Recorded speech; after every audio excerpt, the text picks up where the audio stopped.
आदाब नाजरीन, मैं हूं जागृति सिंह और आप देख रहे हैं हमारा खास प्रोग्राम दिल्ली के इलेक्शन पे।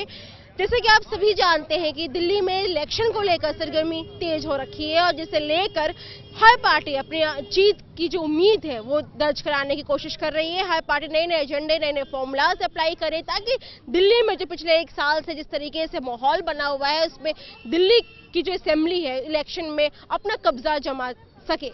इस चीज को लेकर ये इलेक्शन जो है काफी इंटरेस्टिंग है, क्योंकि जिस तरीके से बीजेपी जो लगातार जीत हासिल करते हुए आ रही है, वही कांग्रेस पार्टी भी जो है लाइन में लगी हुई और आम आदमी पार्टी जिस तरीके से पिछले अगर असेंबली इलेक्शन रिजल्ट को देखिए टक्कर उसने दिया है वो भी काफी सराहनीय था। तो इस बार क्या रिजल्ट आता है, कौन किसको टक्कर देता है, कौन बहुमत के साथ सामने आता है, बहुत सी ऐसी चीजें हैं जो कि सस्पेंस वाली सीन यहाँ पे क्रिएट हो रखा है दिल्ली के का जो असेंबली इलेक्शन है उसे लेकर। तो अभी हम मौजूद हैं बटिया महल में, जहाँ पे लोगों की राय हम जानेंगे कि आखिर इस बार इलेक्शन को लेकर उनकी क्या राय है, किस पार्टी को देंगे वोट, किस पार्टी ने कितना काम किया और कौन से उम्मीदवार इनके लिए विश्वास से भरा पड़ा है। सबसे पहले मैं आपसे सवाल करूंगी, जिस तरीके से देखा जाए पिछले बार जो असेंबली इलेक्शन हुए थे आम आदमी पार्टी को बहुत अच्छी तरीके से सामने आई थी, क्या लगता है कौन सी पार्टी जो है वो आपका साथ देगी? आपकी तो यही आम आदमी पार्टी का ही चांस चल रहा है ज्यादा, क्योंकि चुनाव प्रचार में भी आगे है और उम्मीद भी वही है कि वही जीतेगी।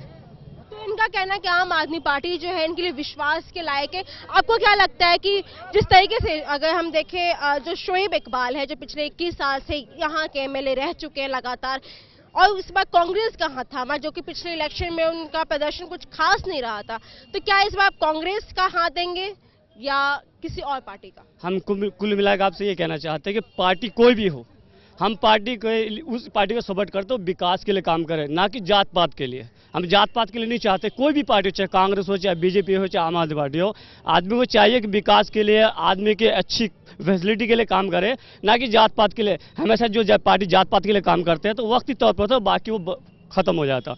विकास का हम बात करें, बीजेपी लगातार विकास की बात करते हुए आ रही है, आम आदमी पार्टी आम आदमी की, आम जनता की बात करती है, वही कांग्रेस जो है पिछले 15 साल में किए हुए अपने कामों को गिनाती है। क्या लगता है कौन सी पार्टी कितनी ज्यादा अच्छे तरीके से सामने आएगी? आज के डेट में देखिए 15 साल में जो कांग्रेस ने किया है, आज दिल्ली जिस कंडीशन में है और पार्टी से बेहतर है।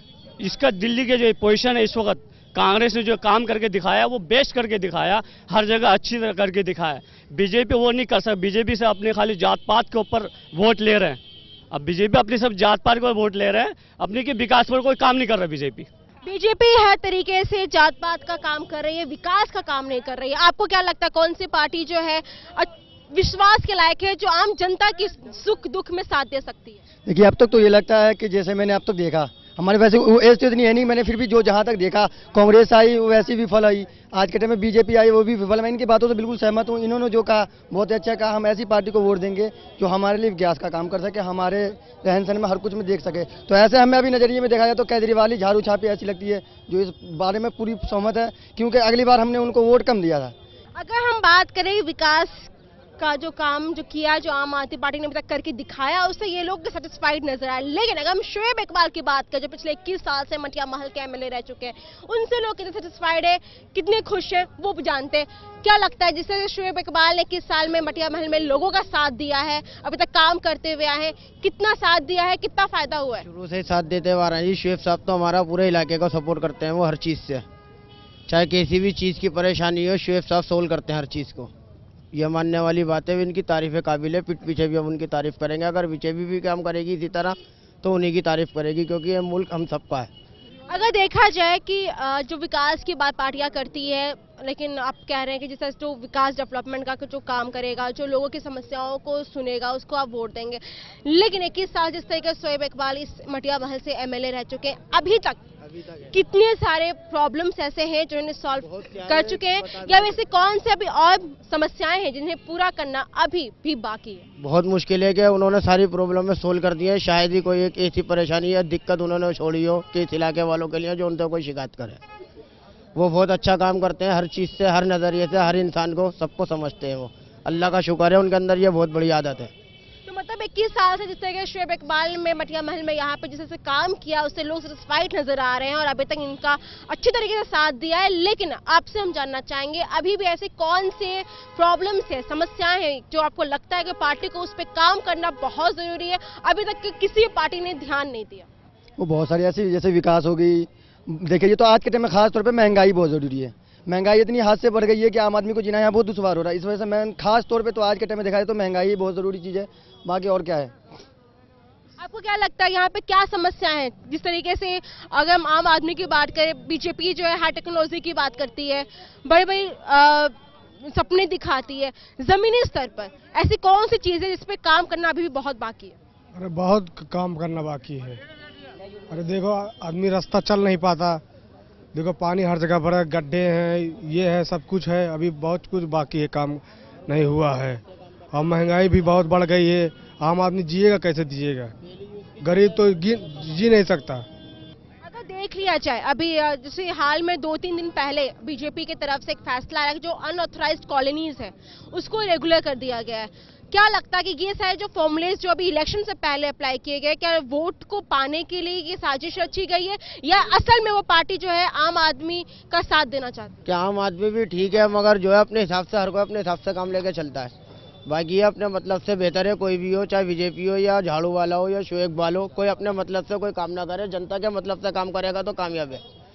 मतलब अगर देखा जाए यहाँ पे मौजूद लोगों का कहना है कि जिस तरीके से पार्टी जो है इलेक्शन आते ही लुभाने की कोशिश करती है, इससे वोट पे कोई इफेक्ट नहीं पड़ेगा, क्योंकि अब यहाँ की जो आवाम है, दिल्ली की आवाम, खास तौर पे जो हम मटिया महल में जो मौजूद है, यहाँ के आवाम का मानना है कि जिस तरीके से जो पार्टी डेवलपमेंट की बात करेगी, आम आदमी की जमीनी स्तर पर जो फैसिलिटीज है उसे प्रोवाइड कराएगी, उसे लेकर वो उसी पार्टी को लेकर आगे बढ़ेगी और बहुमत के साथ उसे साथ निभाएगी। लेकिन अगर देखा जाए जिस तरीके से आम आदमी पार्टी के साथ जो इनका विश्वास बना हुआ है, उनका कहना है कि आम आदमी पार्टी जो है असल में आम लोगों की पार्टी है, और जिस तरीके से उन्होंने 49 दिन में काम किया है और जिस तरीके से वो काम करने, जिन कामों से को करने से चूक गए हैं, शायद अगर इस बार उन्हें बहुमत के साथ जिताया गया तो वो अपने काम को पूरी तरीके से करने में कामयाब हो पाएंगे।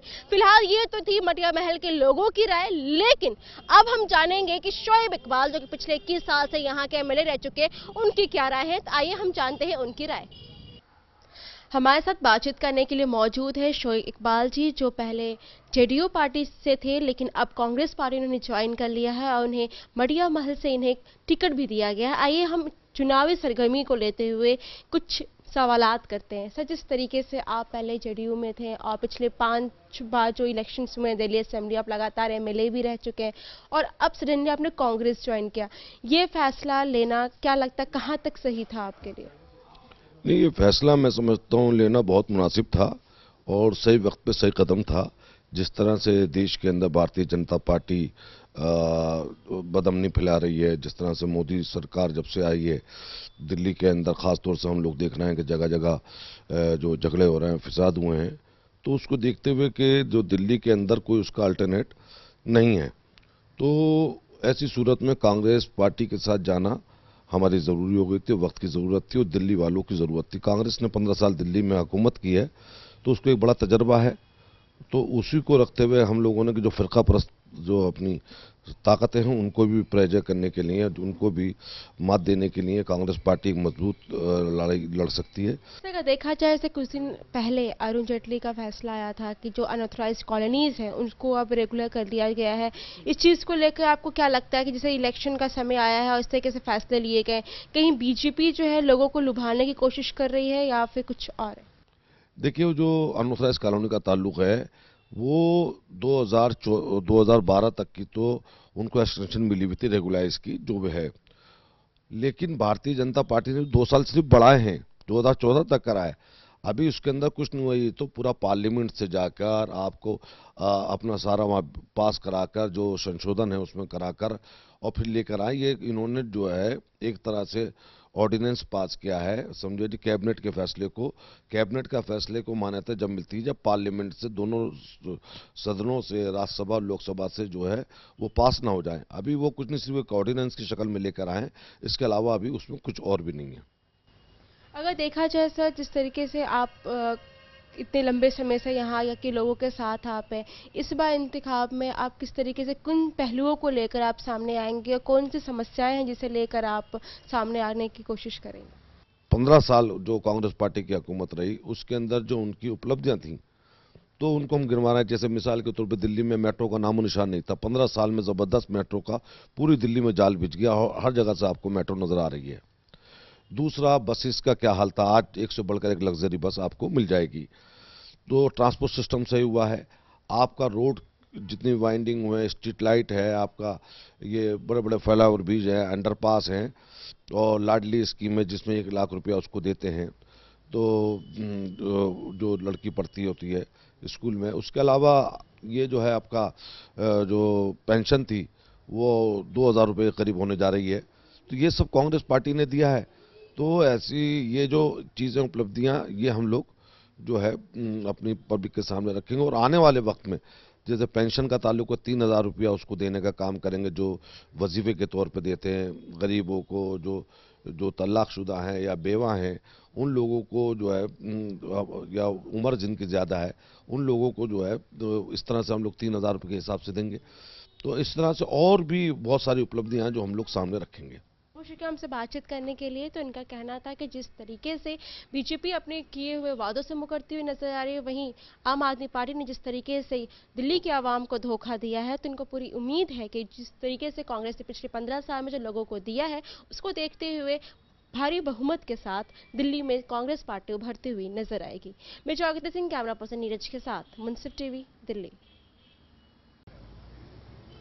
नाज़रीन, जैसे कि आपने सुना कि जिस तरीके से मटिया महल से 21 साल से लगातार मिले रहे शुएब इकबाल का पूरा भरोसा है कि जिस तरीके से उन्होंने इस एरिया में काम किया है, इस बार भी असेंबली इलेक्शन में जनता उसका जो है वो साथ देगी। और साथ ही साथ जिस तरीके से उन्होंने कांग्रेस का हाथ थामा, उनका कहना है जिस तरीके से कांग्रेस ने दिल्ली में 10-15 साल में जिस तरीके से तरक्की की है, जो डेवलपमेंट किया है, उसे देखते हुए इस बार भी जो जनता है वो उनका साथ देगी। ये तो हुई यहाँ के जो नेता हैं उनकी राय, लेकिन जिस तरह से जनता भी साथ देते हुए नजर आ रही है, लेकिन जो पल्ला जो भारी है अभी तक का जो प्रोग्राम में आपने सुना और देखा भी, आम आदमी का पल्ला भारी दिख रहा है। लेकिन इस प्रोग्राम में और भी बहुत सी चीजें हैं आपको दिखाने के लिए और सुनाने के लिए, तो बने रहिए हमारे साथ और हम आपको सुनाते हैं कि बाकी और भी एरिया के लोगों की क्या राय है।